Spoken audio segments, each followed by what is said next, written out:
이미지를 계속해서 다루고 있는데 뭐 나는 그 이미지를 추잉한다고 그래요.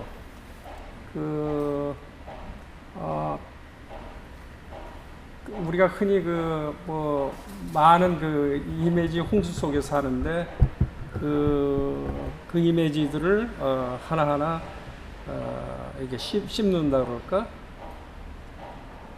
그러면서 어떤 사람들에게 자신들이 가지고 있는 이미지 속에 또 하나의 그 이미지와 자기가 체험하고 목격하고 하는 이미지를 합쳐서 또 하나의 그 이미지를 또 상상하게 만드는 그 시발점을 만들게 해주는 그 이디라고 볼 수 있겠죠. 뉴욕에 1981년도에 들어가게 됐는데 그 전에는 굉장히 미니멀리스틱하고 컨셉츄얼한 걸 했었어요. 어차피 그 당시에 한국의 그 현대미술의 풍경은 미니멀적이고 컨셉츄얼적인 그 개념 미술이 굉장히 유행이라고 그럴까요?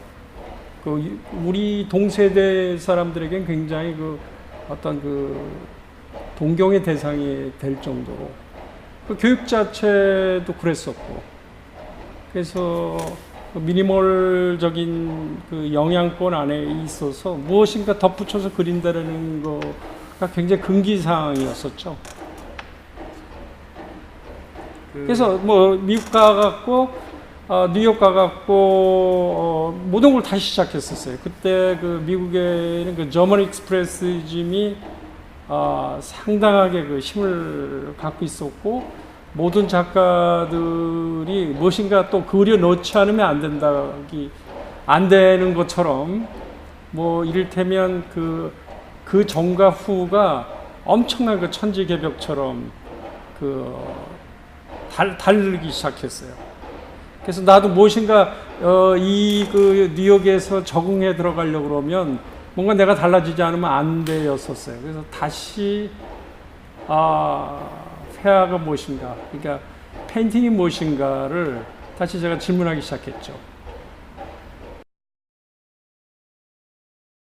그러니까 제3회 미디에이션 비엔날에 제가 이를테면 선정이 됐는데 그냥 뭐 의례적으로 조그만 스페이스를 주고 걷다가 뭐 설치를 해라는 데 대한 너무 뻔한 그런 어떤 비엔날에서 주는 그런 어떤 공간, 재미없다고 생각했어요. 그런데 현장에 가서 우선 현장 쪽을 보자 했는데 그 친구들이 내 전 작업들을 보고 설치적 회화죠. 대형 설치적 회화의 자료들을 보고 도서관하고 미술관하고 공항, 근데 신공항이었어요. 그 당시에 유럽 축구, 그러니까 월드컵이죠. 경기가 도시에서 포즈난이라는 도시에서 열리기 때문에 신공항을 새롭게 짓게 됐어요. 그래서 벽면 세 군데 선택을 줬는데 제가 에어포트에서 하겠다고, 익명의 사람들, 그러니까 아주 미술적이지 않은 사람들하고 우연치 않게 만날 수 있는 좋은 공간이 공항인 것 같았어요. 그래서 난 공항을 달라. 근데 이제 뭐 쉽지는 않았어요. 왜냐면 그 공항을 설계한 건축가의 또 허락이 없어서는 그걸 할 수가 없었는데, 마침 제가 가져간 자료들을 보고 건축가가 굉장히 마음에 들어 해갖고 거기에 설치할 수 있는 거. 그러니까 그러니까 이미 그쪽 선전이고 이런 거 빼는, 어떻게 보면 버려진 공간을 갖다가 제가 설치업 회화로서 다시 채워놓을 수 있었죠. 그러니까 내가 하는 설치업 회화라는 것은 뭐 이를테면 조그만 페인팅하고는 다르게 그 엄청나게 메시지를 증폭하는 효과를 가질 수 있고, 뭐 최근에 와서 그 건축가들이 미술하는 사람들보다도 더 그 그러니까 건축의 외형적인 것만 아니고 그 안에까지도 그 건축가들이 다 멋을 내는데 여전히 나는 그 건축적 그 어떤 그 정체성이라고 그럴까? 그쪽에 내 작품을 설치함으로 해서 어떤 더욱더 그 건축이라든가 그 공간에 대한 걸 더 투명하게 만들 수 있는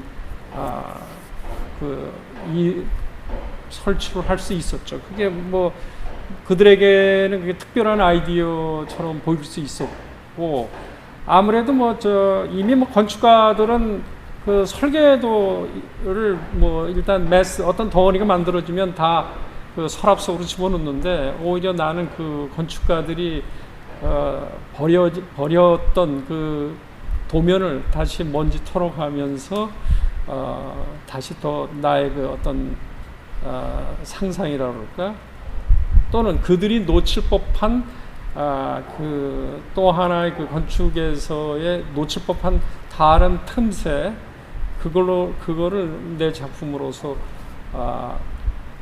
다시 해석할 수 있었던 게 상당히 재미있어서, 뭐 그동안 뭐 미술관에서도 많이 했었고, 또는 뭐 이게 특수한 대사관 천장에다도 설치해 있었고, 아마 이거는 제 페인팅의 역사와 다르게 이 설적 회화는 여전히 뭐 살아서 뭐 계속해서 설치할 수 있을 거예요. 왜 그러냐면 페인팅이 가지고 있는 어떤 한계가 있으니까, 그 페인팅하고의 뭐 이를테면 고별이 아니라 그 더욱더 페인팅을 익사이팅하게 그 뭐랄까 확장시킬 수 있는 또 하나 일이죠. 아무래도 크면 그 메시지가 엄청나게 증폭돼 갖고 어떤 그 아이콘 하나도 가지고 있는 힘이 엄청나요. 그게 어쨌든 간에 회화의 힘이고, 어차피 뭐 회화 가지고 있는 비합리적인 요소가 있으니까 마음대로 어떤 그 판타지를 그려낼 수 있는 거겠죠. 내 작업에 있어서 재밌는 거는 무엇을 그린다기보다도 마치 돌에서 어떤 형상을 벗겨내서 형상을 드러내듯이 끊임없이 샌딩을 하게 돼요. 물론 뜯어내기도 뭐 거의 뭐 엄청난 뜯어내기도 하지만, 뭐 뜯어낸다는 것 자체가 어떤 그 명상적인 것도 있겠죠. 끊임없이 같은 그 동작을 하게 되니까 그런 면도 있고, 그 다음에 가로야 돼요. 처음부터 끝까지. 그러니까 엄청나게 가로야 드러내는 거. 그러니까 나는 그냥 그렇게 표현을 해요. 돌에서 무엇인가 찾아내는 것처럼 끊임없이 돌을 쪼듯이 뭐 이렇게 가로낸다. 그래서 뭐 쓰는 거는 그냥 우리 일반적인 아티스트들이 쓰는 그 뭐 에크릴이지만, 그거를 다루는 방법은 상당히 다르죠.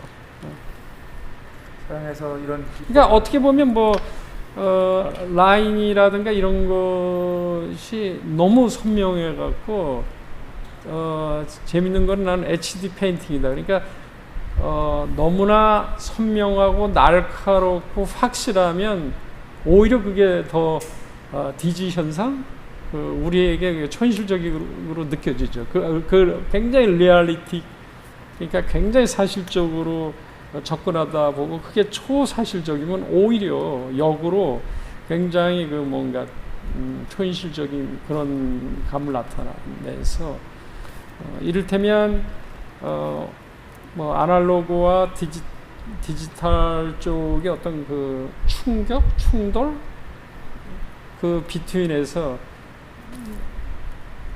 굉장히 어떤 자기 실체가 드러나는 거, 그런 거라고 생각하면 될 거예요. 네. 뉴욕 자체에서 벌어지는 일들이 새로운 사고의 경쟁이라고 생각을 한다면 사실은 미술관은 거기서 일어났던 일들을 그 5, 6년 이렇게 일어났던 어떤 특이한 현상들을 모아서 미술관에서 전시를 해주는 거죠. 그렇기 때문에 어떻게 보면 살아 있는 것보다는 이를테면 이렇게 이미 지나간 걸 그냥 수집 정도의 수준이지만 그 여러 화랑에서 열리는 것들은 굉장히 그 뭔가 현재 진행형이죠. 굉장히 확실한 어떤 그 소위 전이 실험, 그 엄청난 그 살아있는 어떤 실천적 현장이죠. 뭐 다시 얘기해서 비엔날레 자체는 역시 그러한 현장이라는 거죠. 그러니까 그것이 팔리든 안 팔리든 사람들에게 오히려 보는 즐거움도 물론 주겠지만 생각하게 만드는 그거 생각해 만드는데 아무래도 그 그러니까 경제성을 넘어서 띵킹하게 만드는 거죠. 그러니까 다듬어지지 않고 거칠은 것처럼 아까 뉴욕에서 많은 갤러리들이 그 미주마가 틀리게 어떤 실천적인 어떤 현장일 수 있는 것처럼 비엔날레도 끊임없는 인간의 새로운 사고에 엄청난 그 파워가 있는 어떤 그 경쟁의 현장. 그러니까 꼭 있어야 된다. 비엔날레라고 얘기 안 해더라도 어떤 그 실험적인 화랑이라든가 그런 비엔날레가 아니더라도 어떠한 그룹쇼라든가 이런 것은 어떤 그 옥션에서 일어나는 그 팔린다라는 거하고 다르게 그 끊임없는 새로운 사고도 볼 수 있다라는 거, 그리고 끊임없는 보는 사람들에게 질문을 던질 수 있는 그런 어떤 생생한 살아있는 거칠지만 숨소리를 들을 수 있는 살아있는 현장, 비엔날레를 그렇게 봐요. 아무래도 비엔날레라는 게 지금 뭐 거의 지금 엄청나게 지금 세계적으로 폭발적인데 뭐 아무래도 보여주는 작품들이라든가 아티스트들은 굉장히 그 뭔가 실험적인 것 같고 새로운 사고의 경쟁이지만 그것을 만드는 어떤 그 행정적인 거는 상당히 또 돈이 들어가니까 글쎄요. 앞으로는 지금 뭐 거의 여기까지 왔으니까 새로운 형식의 또 하나의 미술 그 새로운 사고의 어떤 현장 그런 식으로 다시 나와야 될 것 같아요. 그러니까 패러다임 자체가 좀 바뀌어야 되지 않을까. 모든 게 이렇게 빠르게 바뀌고 있는데 비엔날레라는 형식은 너무나 느리게 가지 않나. 그러니까 새로운 패러다임이라는 것은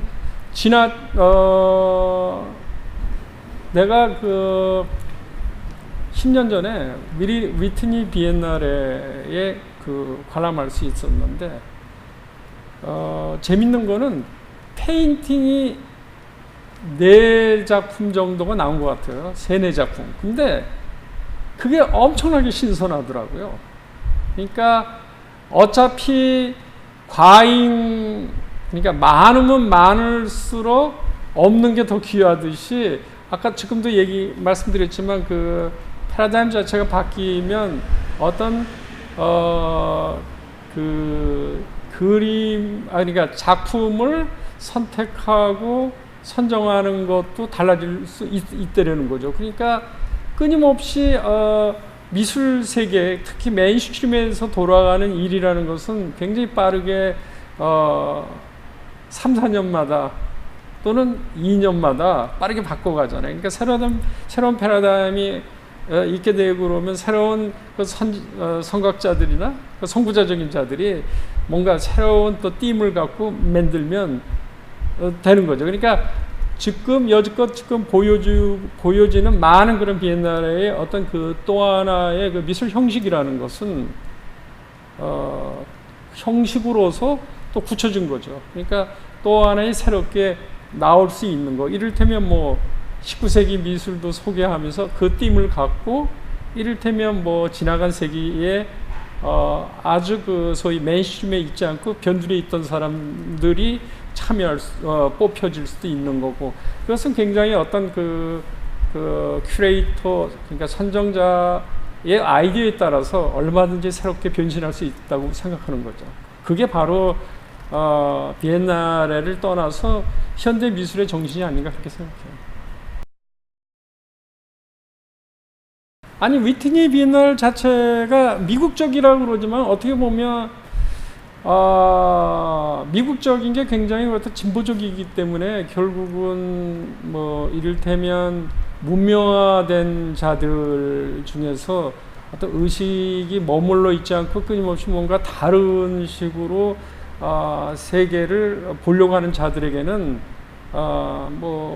미국을 닮아서가 아니라 어떤 지금 어떻게 보면 미국적인 것보다는 굉장히 어떻게 보면 악동들이 어떤 고정된 세계를 끊임없이 해체시키려고 그러는 일들이 어떻게 보면 위트니 비엔날레고, 그거 자체가 많은 사람들에게 어떤 아이디어를 또 제공해주고, 그러니까 지금은 미국적이다 한국적이다 보다는 오히려 현대 미술 동호회 같은, 그러니까 이를테면 굉장히 인텔렉츄얼하고 어떤 그러니까 특히 실험적인 예술가들의 세계라는 것은 고정되어 있지 않고 뉴욕이 미술한다 그래서 다 그런 실험적인 일을 하는 사람들이 아니라 거기도 일부분, 한국도 일부분, 이를테면 유럽도 일부분 해서